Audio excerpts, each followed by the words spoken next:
Pode ir? Acho que sim, agora sim, Bom né? dia a todos, bom dia a todos. A palavra é sua, Hernandes. Tá ótimo. Eu só estou vendo a tela do PowerPoint e eu fico meio perdido aqui. Bom, eu sou Hernandes, sou fellow da Neurologia Vascular aqui da Unifesp. E hoje eu queria trazer esse tema, né, contínuo ictal e interictal, que é uma situação que a gente vê assim, bem comumente, principalmente nas visitas da UTI. E às vezes a gente gera bastante dúvida ainda assim, em termos de conduta e como interpretar esses padrões. Né? Então a gente vai falar um pouquinho deles aqui. Só para fazer uma breve introdução, os pacientes internados em UTI, até 20% deles podem evoluir com crises. As crises, elas podem ser apenas eletrográficas ou sem nenhum tipo de manifestação clínica. Então, a gente só vai ver fazendo a monitorização. Existem alguns padrões com descargas anormais que não vão configurar crise por si, mas determinam um prognóstico e podem gerar sintomas. E crise ou status, eles levam, em geral, eles vão levar, o status, né, leva a um pior desfecho clínico desses pacientes internados na UTI. Aqui assim, é um breve modelo assim, de algumas indicações de monitorização na UTI. E a gente pode monitorizar para diversas situações, né? Buscar algum tipo de isquemia nova, como, por exemplo, na HSA, né, para DCI. Manejar superficialidade do paciente que está sob sedação. E, assim, a principal indicação, assim, disparado, é para avaliar crise, status não convulsivo, e principalmente pacientes que têm alteração do nível de consciência. Essa é a principal solicitação atualmente para pacientes internados na UTI. Então, o que a gente vai assim, refletir um pouco aqui ao longo da discussão assim, é entender quais são esses padrões e esses ritmos, qual a implicação deles e quais pacientes estariam um pouco mais suscetíveis a evoluir com esse tipo de padrão. Entender se tem um padrão que é melhor, um padrão que é pior do que o outro, e se é necessário ter algum tipo de intervenção clínica ou não, quando a gente encontra algum padrão desse. Tá? Então, primeiro aqui, só para a gente lembrar, né, isso pelos critérios de Salzburg, a definição de crise, tá? Eletrográfica e eletroclínica. Então, aqui, só para a gente gravar, isso é importante saber, descargas encontradas no eletroencefalograma com mais de 2,5 Hz, que duram mais de 10 segundos, caracteriza crise eletrográfica, tá? Ou qualquer qualquer padrão ritmo que vá durar por mais de 10 segundos, tá certo? Então, aqui está um exemplo de descargas, tá, que duram mais de 10 segundos. Isso aqui configura crise eletrográfica. O que a gente chama de crise eletroclínica aqui no superior à direita, quando a gente tem uma descarga e algum tipo de manifestação clínica, que no caso seria uma mioclonia. Então, descarga mioclonia, descarga mioclonia, descarga mioclonia. Isso por 10 segundos vai configurar a crise eletroclínica. Tá? E aí podem ser descargas do tipo ponta-onda, onda aguda, ou descargas lentas, ondas lentas. Tá? Então, onda lenta, mioclonia, onda lenta, mioclonia. Isso por 10 segundos vai configurar a crise eletroclínica. Certo? E isso aqui a gente tem que tratar. Tá? Uma outra situação, que aí já é um pouquinho mais difícil, é quando o paciente tem encefalopatia, tem algum distúrbio da consciência, a gente pede um eletro e aí ele tem descargas. Tá? E essas descargas, apesar de não ser tão regulares, elas duram mais de 10 segundos. E aí o que pode ser feito nessa situação é tentar fazer um trial com um medicamento anticrise, certo? O que vai configurar isso aqui como crise vai ser a melhora do padrão do eletro e a melhora clínica do paciente. Então, você faz o idental, o paciente acorda e melhora o eletro. Então, isso daqui configuraria crise eletroclínica. Tá certo? É uma situação um pouco mais chata e mais difícil, porque geralmente, quando a gente usa algum medicamento para crise, isso pode induzir sonolência. Então, o paciente pode não despertar e ter só a melhora do eletro. Então, é um pouco mais difícil de interpretar isso aqui. Bom, então, o que são as descargas periódicas, né? E os ritmos periódicos? Quais são, o que caracteriza isso? Quais são as diferenças? Vou clicar aqui.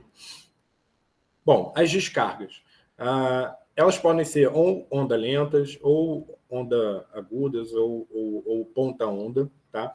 Mas o que caracteriza uma descarga periódica são os ciclos, né? E o ciclo se define pela descarga, né, e um intervalo. Descarga e o intervalo. Descarga e o intervalo. Tá certo? Então, 6 ciclos vão configurar um ritmo periódico, tá? Sempre intercalando a descarga com o intervalo. É importante notar também que tem que ter uma variabilidade entre as descargas, né, do período de menos de 50%, tá? Para caracterizar como alguma descarga periódica. E isso tem que durar pelo menos 6 ciclos, certo?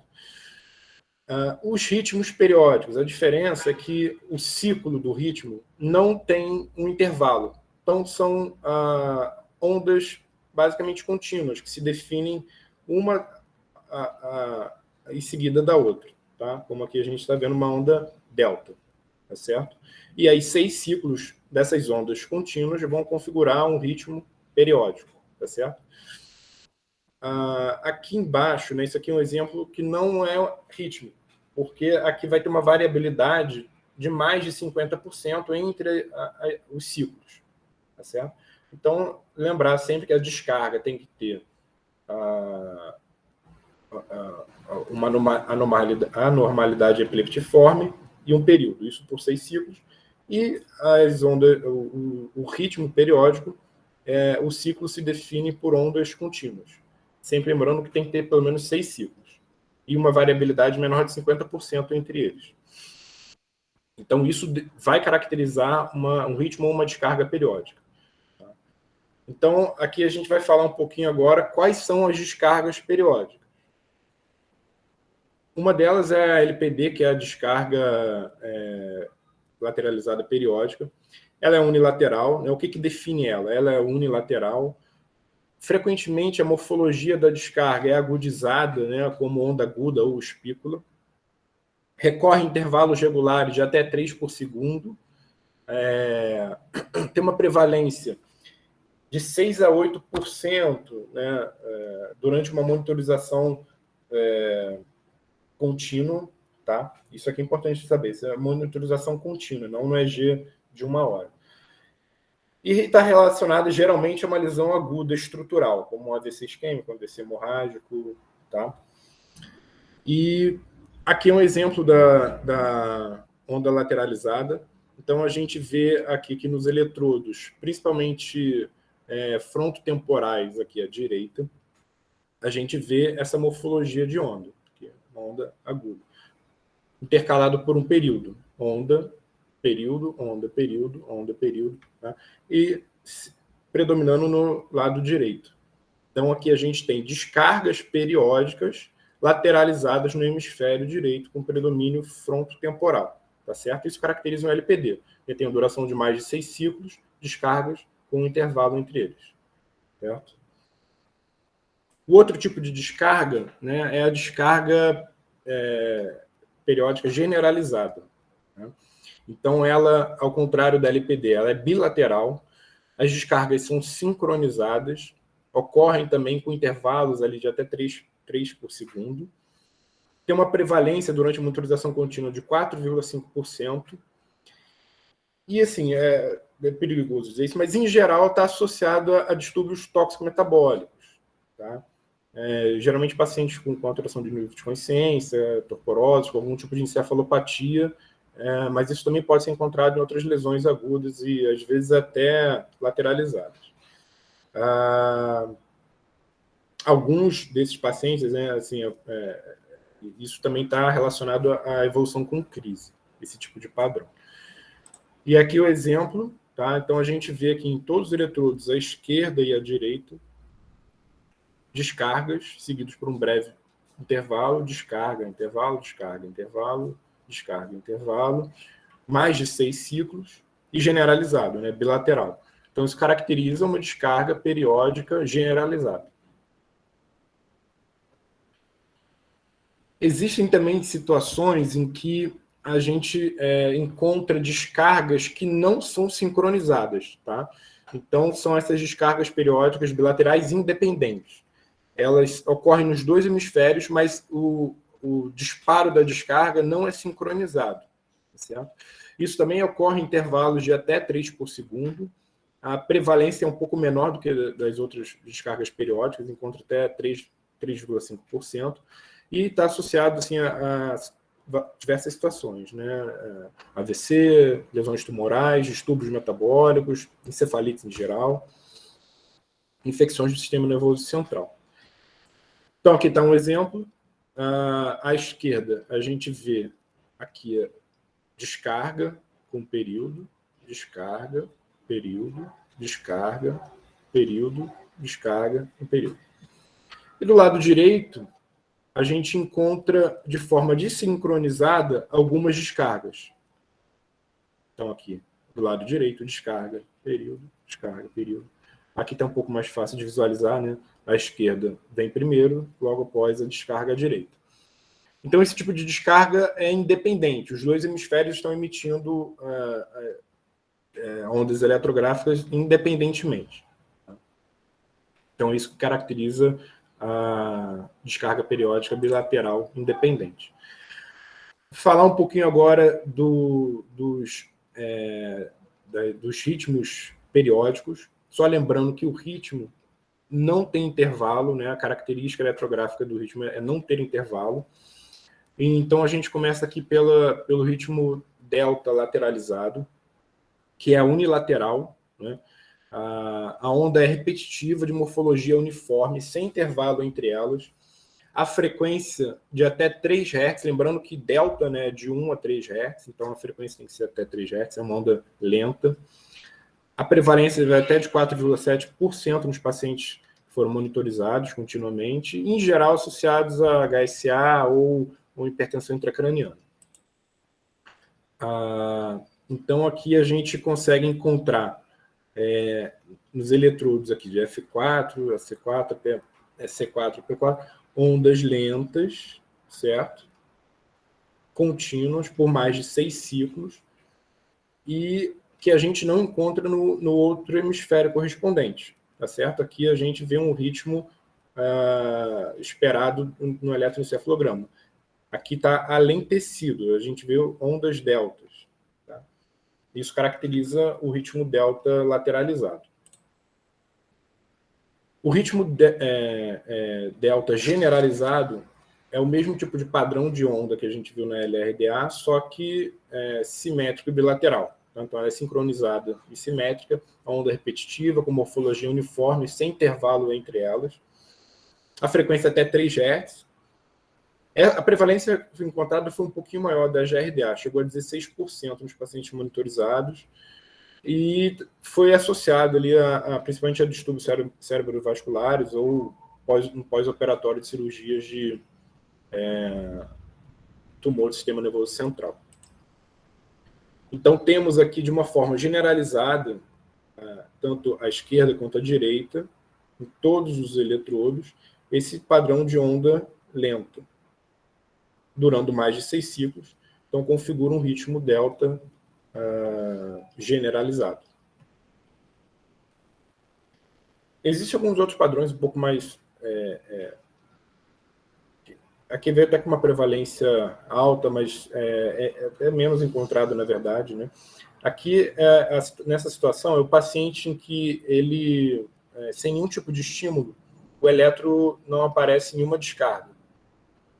Mas se você fizer algum estímulo visual, tátil ou auditivo, começa a apresentar algum tipo de descarga. E ela pode ser ou uma descarga periódica ou um ritmo periódico. Tá? Então, nesse estudo aqui foi encontrado ali em torno de 10% a 30% dos pacientes com monitorização, e foi associado a distúrbios difusos, né? Hipertensão intracraniana, anóxia e encefalopatias. Aqui está um exemplo que o eletro vinha com um padrão, até um pouco alentecido, e após o estímulo doloroso, começa a ter, de uma forma generalizada, esse tipo de descarga aqui, essas ondas. E elas duram por mais de 6 ciclos, certo? Então, isso vai caracterizar, na verdade, são ondas lentas, né? Ela inicia um ritmo delta sem intervalo. Então, vai caracterizar o ritmo delta generalizado. As ondas trifásicas, o que caracteriza ela, né, do ponto de vista eletrográfico, é que ela é ponta-onda, tem um contorno bem definido, em geral com a polaridade negativa, positiva e negativa, em geral esse é o padrão que é observado. Ela foi muito associada à encefalopatia, principalmente descrita em encefalopatia hepática. Mas a gente sabe que ela pode estar presente em qualquer tipo de situação, né? Qualquer encefalopatia séptica, disfunção hepática, renal, e outras situações, como pós-anóxia, e ela nem sempre é tão benigna quanto a gente acha, porque dependendo da característica, da frequência, da prevalência, ela vai caracterizar a crise eletrográfica, tá?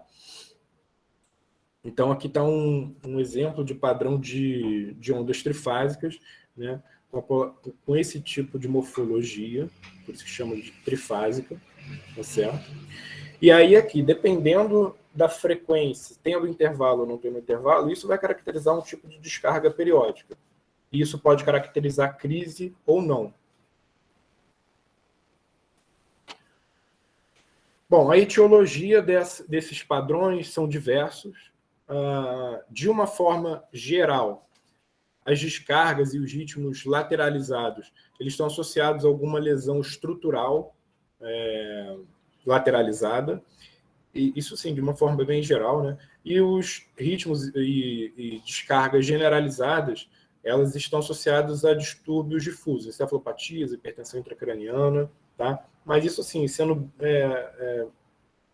bem grosseiro, no tipo, enxugando bem a informação. Tá? Bom, se esses padrões eles não configuram crise por si só, qual é a questão que a gente tem, né, que responder qual é a associação deles com crise? Eu preciso me preocupar ou não com esse tipo de padrão no paciente que eu estou monitorizando na UTI? Né? Então, esse gráfico ele resume de uma forma assim, bem interessante a associação dos padrões com a mortalidade. Tá? Aqui. Então, a gente vê que o ritmo delta generalizado tende a ser bem benigno, a associação baixa com mortalidade.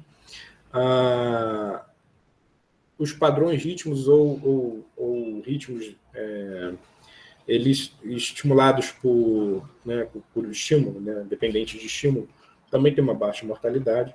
E aí o que chama atenção aqui e também está associado à crise, né? Tá certo? Mortalidade e crise.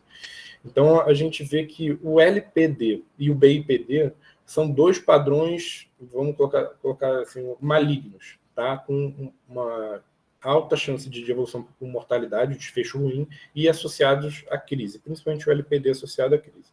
O LRDA fica no meio do caminho, assim como o GPD. Então, para tentar entender um pouquinho melhor como interpretar esses ritmos e se essa associação com crise seria alta, se a gente deveria tomar algum tipo de conduta em tratar ou não tratar, tem alguns estudos que tentaram refinar um pouco a avaliação desses padrões de onda. Tá? Então, aqui foi um estudo de um eletro contínuo, foram mais de 4.000 pacientes avaliados, até 40% deles eles identificaram os padrões, ritmos e periódicos. 12% dessa população evoluiu com crise. E aí, aqui, o que eles definiram? O que eles avaliaram? Eles definiram um tipo de padrão, se era generalizado, lateralizado, bilateral independente ou multifocal, se tinha um padrão periódico ou ritmo, ou atividade rítmica delta, ou o padrão de descarga, se era ponta-onda, poliponta, onda aguda, tá? E eles tentaram classificar modificadores, né, avaliando a frequência dessas descargas, e aí eles avaliam a frequência, o ritmo, se tem atividade acelerada sobreposta, se ela é induzida por algum estímulo e a prevalência do tipo de descarga. Então, a ideia era ver se esses modificadores tornariam um padrão rítmico, né, uma descarga periódica, mais maligno. Né, dessa forma. E o que eles encontraram foi que, apesar dos modificadores, por exemplo, o ritmo delta generalizado, ele não tinha uma associação com crise, tá certo? Uma associação muito baixa. O LPD, né, a descarga lateralizada periódica, ela teve sempre uma associação alta com o risco de crise, tá? Independente do padrão de frequência dela, ou do modificador plus, né, que eles colocam. E o ritmo, o LRDA e o GPD, principalmente acima de uma frequência acima de 1,5 e com modificadores, estão mais associados à crise, tá certo? Então, o LPD foi associado à crise em todas as frequências. Quais são os ritmos frequência dependentes? Né? O LPD é pior com a frequência mais alta, o LRDA e o GPD acima de 1,5 estão mais associados à crise, o GRDA sem associação com a frequência. Em relação à prevalência dos padrões, né, e aí isso é definido assim, é contabilizado ao longo do eletro. Quando tem uma prevalência alta, frequente ou abundante, tem uma correlação positiva do GPD e do LPD com evolução para crise. As descargas e os ritmos induzidos por estímulo não foram influenciados pela frequência ou pela prevalência. Então, resumindo aqui, o LPD, em geral, associado com crises. O LRDA tem um maior risco de evolução para crise, quando ele está associado aos modificadores plus, ou uma frequência maior que 1,5. O GPD tem um maior risco também de evolução para crise, quando a frequência é maior que 1,5, ou com modificador plus. Quanto maior a prevalência, principalmente do GPD e do LRDA, também vai estar associado ao maior risco de crise. O BIPD, aqui eu coloquei esses asteriscos porque naquele primeiro gráfico a gente viu que o BIPD está muito associado com uma mortalidade maior. Tá? Só que nesse estudo parece que foram encontrados poucos padrões de BIPD e isso não conseguiu dar um poder estatístico. Por isso que eu coloquei esse tendência de aumento de crises. Na verdade, outros estudos já mostraram que o BIPD é um padrão muito ruim também. Ele é mais próximo do LPD do que, por exemplo, do GPD. Tá certo? E o GRDA seria o tipo de descarga, né, de ritmo mais benigno. Bom, então, como monitorizar esse paciente? Existe um problema na maioria dos hospitais em que a gente não tem o acesso constante a um eletro contínuo, né? Então a gente acaba fazendo bastante o eletro de 1 hora ou prolongado de 2, 3 horas, e aí a partir dele tentar definir algum tipo de conduta, né? Isso gera um problema, porque quando a gente encontra aquele tipo de descarga no eletro de 1 hora, nem sempre a gente consegue definir se aquilo vai evoluir ou não para algum tipo de crise, tá certo? Porque o estudo que eu mostrei anteriormente foram pacientes monitorizados continuamente. Então, a ideia desse artigo era tentar triar o paciente que tinha um maior risco de evolução para evoluir com crise e deixar esse paciente monitorizado continuamente. O que foi avaliado, né, esse score se chama To Help to Be, E aí o que ele avalia é o tipo de frequência, né? Ele coloca, se a frequência for maior que 2 Hz, vai ter 1 ponto no score. Se a descarga for esporádica independente, pontua 1 ponto. Se o padrão encontrado, isso aqui no eletro de 1 hora, tá certo? Se o padrão encontrado for uma LPD, BIPD ou LRDA, 1 ponto. Os modificadores plus, se tem atividade rítmica sobreposta, se tem atividade rápida ou se o padrão sharp no eletro, também vai levar 1 ponto. Se tem história de crise antes do eletro, antes da internação, e se tem algum tipo de descarga rítmica e aí que possa lembrar aqui que tem um potencial ictal. Isso aqui vai definir, isso depende, nessa definição vai depender do avaliador, do eletrofisiologista que estiver olhando e achar que o padrão é potencialmente ictal, certo? E aqui ele recebe 2 pontos, se isso for considerado. Bom, então o score a gente vê aqui que a partir de 2 pontos, né, existe um risco de evolução de quase 30% desse paciente apresentar crise nas próximas 24 horas. Então, em geral, somando-se 2 pontos desse tipo desse score, a gente teria indicação de deixar esse paciente monitorizado continuamente, pelo menos aí por 24 horas, 12, 24 horas, para ver se isso vai evoluir para crise ou não. Então, aqui, né, o organograma que a gente encontra no artigo, do algoritmo, e aí ele sugere que após 1 hora de avaliação no eletroencefalograma, a gente pontue no score, e isso vai levar a gente indicar ou não monitorização contínua. Então, 0, ele não indica monitorização contínua. Quando tem 1 ponto, né, em que o risco chega a ser 10, 12%, ele indica monitorizar por 12 horas. E se tiver mais de 2 pontos, fazer 24 horas de monitorização. Bom, e quem que a gente deve tratar? Né? Tem essa frase do Kennedy, né, que ele coloca aqui, a melhor hora de se consertar um telhado é quando o tempo está bom. Que se aplica em termos aqui nessas situações. Porque quando a gente encontra esse tipo de padrão, e a gente sabe que é um padrão ruim, uma LPD com modificador, a gente não tem assim, uma evidência, um respaldo, né, para se tratar logo de cara, porque nem sempre esse padrão vai estar configurando crise. Mas será que a gente está perdendo a oportunidade de tratar um paciente que tem um risco elevado, que vai fazer crise, e isso vai gerar um pior desfecho para os nossos pacientes, né? Então,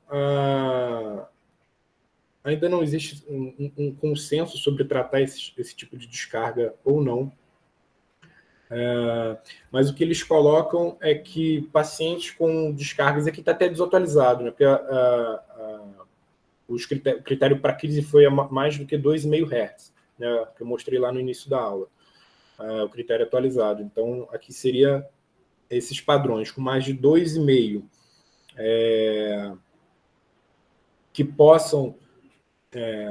que não estão associados a algum distúrbio metabólico clássico ou que tenha modificadores plus, a gente possa fazer um trial de tratamento, né? E aí o que eles sugerem? Tem esse algoritmo aqui que ele é bem claro, né? Então a gente vai acessar se o paciente tem algum tipo de descarga periódica ou de atividade rítmica.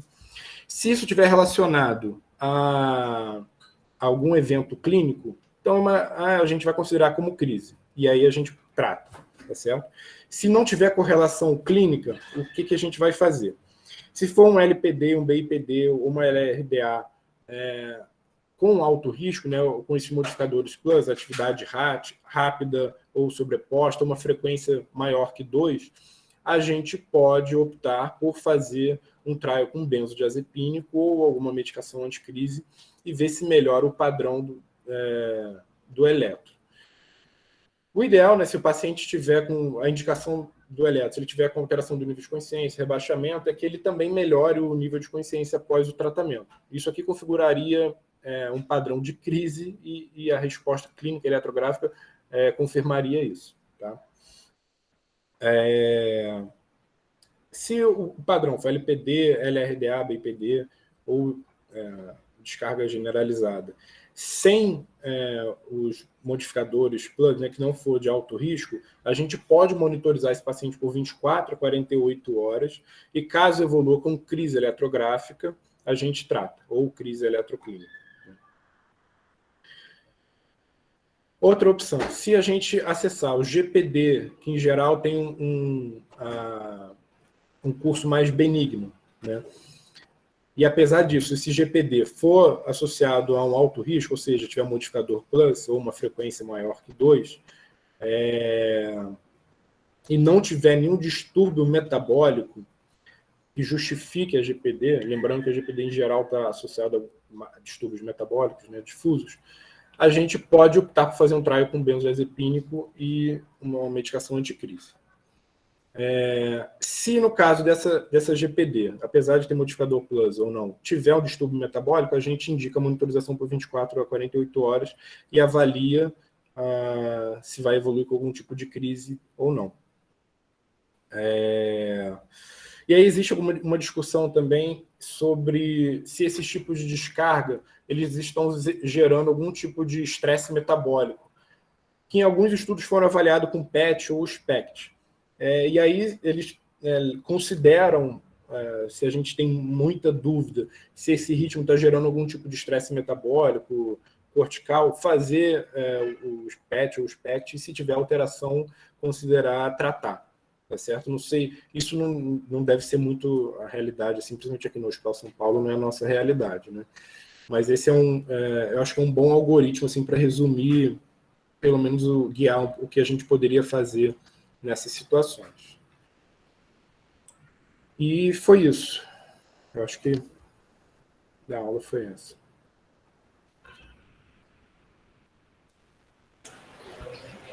Muito bem, Hernandes. Muito obrigado. Excelente aula. Eu estou aqui coordenando a reunião no lugar da doutora Gisele e da doutora Mara Amélia, que estão fazendo as entrevistas do Fellow. Estou nessa árdua tarefa aqui. Pedir desculpa já de adiantado. Muito interessante a sua aula, né? Mostra a importância, né, do neurointensivista em ter algum tipo de familiaridade com essas descargas periódicas ou ritmos periódicos, né? Que é algo que é muito comum no neurointensivismo, não apenas no AVC, mas quem faz neurointensivismo em geral.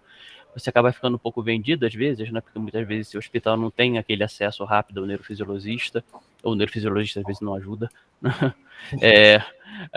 Então você acaba tendo que também fazer um pouco de interpretação e fazer o tratamento de acordo com o que você vai achar. Eu achei muito interessante os algoritmos que você mostrou, principalmente o algoritmo de tratamento, em termos de quais tipos de descargas você mencionou. Eu tenho uma dúvida que você não mostrou, o padrão, que na verdade não é muito descrito em distúrbios metabólicos ou neurovasculares, mas que é descrito em encefalite, principalmente em NMDA, o delta brush, né? Como é que é atualmente a conduta em relação a isso? A gente sabe a conduta do NMDA em geral, mas especificamente em relação à conduta desse tipo de alteração que a gente vê. Isso eu tinha até um algoritmo de um outro artigo que ele cita, né, o delta brush, e ele é uma atividade delta com atividade sobreposta, na verdade. Isso. É uma onda delta rítmica com atividade sobreposta, em geral lateralizada. E aí, nesse outro algoritmo, ele coloca que no contexto de uma encefalite, deve ser tratado. Em outros contextos metabólicos difusos, eles consideram monitorizar para saber se aquele tipo de ritmo vai evoluir com uma crise eletrográfica ou não. No contexto encefalite, né, aí no caso da NMDA, né, eles consideram fazer o tratamento inicial medicação para crise. Sim, na prática, né, eu estou fora do neurointensivismo já há um tempo, né, você sabe que eu estou no estado de reabilitação, então a gente não vê muito isso, né, mas quando aparecem esses ritmos, principalmente aqueles que a gente sabe que tem agora, né, que tem alto risco de evoluir para crise, né, LPD, BIPD, LRDA, né, muitas vezes a gente não consegue fazer a monitorização mais vezes, né? Ou fazer 48 horas, ou pedir para o neurofisiologista voltar e tal, e a tendência, pelo menos o que era antes, não sei como é que está agora, é tratar, né? Como é que vocês fazem aí? Então, eu estava rodando na eletrofisiologia no Einstein. E aí foi até uma questão que a gente discutiu lá, porque lá eles conseguem fazer monitorização contínua, então isso não é um problema, né? É só seguir esse algoritmo e aí decidir se vai tratar ou não a partir da evolução com crise, né? Aqui no Hospital São Paulo, a gente tem muita dificuldade de conseguir uma monitorização contínua. E aí, assim, a gente acaba extrapolando, né, o SCOUT, o Help to Be, ele foi feito para a gente triar o paciente que vai ser monitorizado continuamente, né? Bom, aí a gente acaba extrapolando ele para indicar um tipo de tratamento, tá? Então, um score aumentado, o LPD com atividade plus, algum tipo de modificador, né? Um LRDA com algum tipo de modificador, uma frequência aumentada, né? E aí, se a gente tiver um laudo também descrevendo uma prevalência alta dessas descargas, a tendência nossa é iniciar o tratamento, porque a gente não vai conseguir ter essa monitorização. Tá? Então, a gente acaba extrapolando esse score para indicar ou não tratamento. A gente acaba fazendo algo parecido aqui no SAR, a gente também não tem um serviço de neurofisiologia estabelecido, até porque não é objetivo, né? Então a gente acaba fazendo a mesma coisa, né? Extrapolando, considerando que a gente não vai conseguir monitorizar depois, né? Talvez só no dia seguinte, de noite, o neurofisiologista não vai estar presente. Acho que isso reforça também até a importância, como eu falei, da neurointensivista e do pessoal que faz neurologia vascular, de ter familiaridade com isso, porque muitas vezes você vai ter que tomar essa decisão sozinho, né? Por exemplo, o guideline que você mostrou aqui, guideline não, algoritmo, né, de tratamento, né, dos ritmos de maior risco, né, LPD, BIPD, que, né, tem aquela dúvida, mas provavelmente por uma questão de seleção em relação à gravidade no segundo trabalho que você mostrou, né? Apenas aqueles com alto risco você trataria, né? Mas o paciente grave, né, que apresenta às vezes esses ritmos periódicos iniciais, existe uma grande chance deles evoluírem, né, para crise, né? Existem alguns casos que mesmo sem essas alterações plus, né, vocês fazem um tratamento como se fosse um trial, considerando a gravidade da lesão vascular do paciente, extrapolando mais ainda, digamos assim, o guideline de tratamento com os sintomas plus? O que eu não sei se, assim, aí eu não sei te responder, assim, se pelo tipo de etiologia, né, a pergunta é essa, né? Dependendo do tipo de etiologia a gente trataria ou não, assim, o que eu tenho visto aqui é que, em geral, a gente leva muito em consideração o eletro, o padrão, o tipo de descarga, a prevalência, a frequência, se tem modificador ou não. E não pelo tipo de etiologia, tá? Mas aí eu não sei se... que a doutora Mara e o doutor Fabiano estão aqui agora, né? Mas, sim, pois é. Assim, não, o que eu tenho visto é isso, assim, mais assim, guiado pelo tipo de padrão de descarga e esses modificadores do eletro. E aí a gente indicaria assim, iniciar o tratamento ou não, né? E aí tem essa questão até interessante, porque assim, a maioria dos eletros que a gente faz aqui é um paciente que está com alteração do nível de consciência, está rebaixado, está sonolento, e aí a gente não sabe se isso é crise ou não, faz um eletro, e aí vem com algum tipo de descarga, tá? Faz o eletro de 1 hora, 2 horas, vem com algum tipo de descarga, não configura crise eletrográfica, e aí a gente não sabe se ele está encefalopata, se ele está rebaixado por conta dessas descargas ou não. Né? Então, aí é uma situação que a gente está no escuro. Não sei se tem infelizmente é comum isso acontecer.